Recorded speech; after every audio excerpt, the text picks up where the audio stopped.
right, no.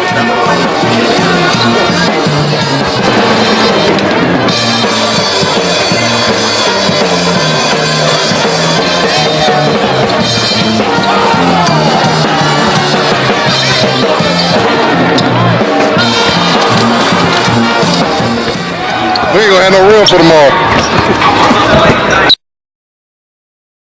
You better stay. I may screw something up. And don't laugh. I'm not trying to be humorous with you. You're talking to a guy who's a little bit of a loopy tune, too. Daggum question. If we don't beat frickin' Oregon, we're out there in Uber trying to get our butts back to Chapel Hill. Is it Uber or Uber? And it's Comedy Express out there half the time. They're closer together because they're all idiots. My press conferences are not like church. Like the mushrooms, just keep them in the dark and throw the crap on them and hope it grows. It's the best daggum bath I've ever had with my clothes on. Frickin' Duke. But I'd be damned if I'm on a pattern what we're doing after that. We sucked. That's flat out the bottom line truth. It was a big time kicking of our rear ends. Amen, brother. We were pretty doggone good. I'm going to get old one of these daggum days. We played pretty doggone well, and they play patty cake with it. Never had one freaking player to walk up in the middle of a damn press conference. My freaking knees hurt. Don't ask me that freaking question anymore. Freaking, we don't have a freaking heart. They never knew I was even over there freaking yelling. They thought I was doing exercises. So you're trying to do something that mama or grandmama like. The daggum. We need some daggum help. Thinking, God almighty. My gosh.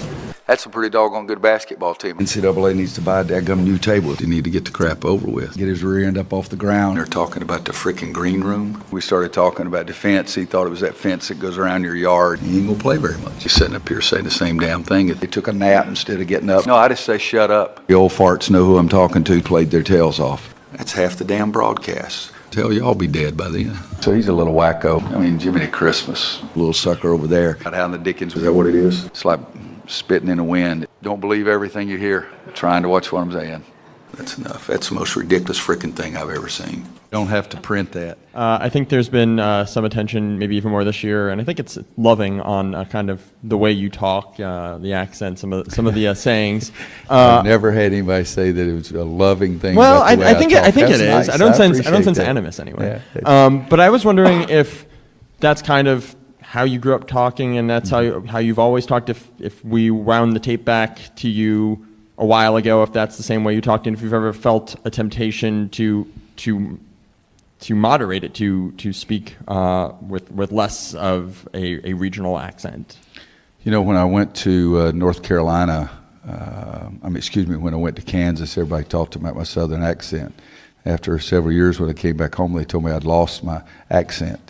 And then so when I went back, I don't know, I never asked anybody if I'd gotten it back or not. But, you know, it's who I am. Well, there's a lot of things that stick out that could give us problems with their ability to shoot the ball, ability to score, the pace they play. The one thing that really jumps out at me is Matthews has shot, I think, I don't have the stats up here in front of me, I think he shot 130 or 140 more free throws than anybody on our team. I mean, and that's remarkable. Tiger may have made another birdie. My phone's buzzing. But it is something, they do a great job of getting to the free throw line. That means the team they're playing is in foul trouble a lot. So we got to play defense without fouling. We always go up and down every practice, so we're used to running, but this is a team that's going to run back at us. Yesterday in practice, we had 2 different occasions where we didn't get good defensive balance, and the blue team lays it up. And I said, guys, that's what we're going to face tomorrow. We can't give up those easy. They have scorers who are expected to score, and they've come through for them every time. They have rebounders, they have defenders, they have guys who set screens. So Casey's done a nice job. It's a very well-coached team. But the thing that jumps out at me is how many times, because everybody talks about a shooter. I mean, he can really shoot the ball, but my gosh, he's not just a